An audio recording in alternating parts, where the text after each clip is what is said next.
আমার প্রথম কাজ, এত বড় কাজ, অনুভূতি আসলেই চমৎকার। তো সেই ক্ষেত্রে আকাশ ভাই আমাকে একটা কথা বলেছিল, আমাকে আমাদের প্রডিউসার স্যার একটা কথা বলেছিল যে আজকাল এখানে তোমার সেট, তুমি মন দিয়ে কাজ করো। তো সেটা আমার মাথায় গেঁথে গেছিল, সেখান থেকে কাজটা করা যেহেতু প্রথম। তো আশা করছি যে আপনাদের সবাই অনেক ভালো লাগবে।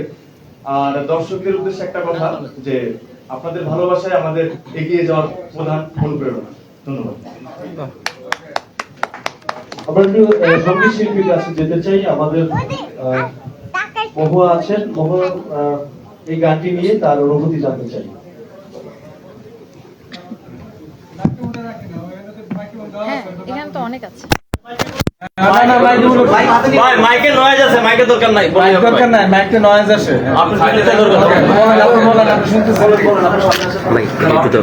আসসালামু আলাইকুম, সবাইকে প্রথমে আসার জন্য।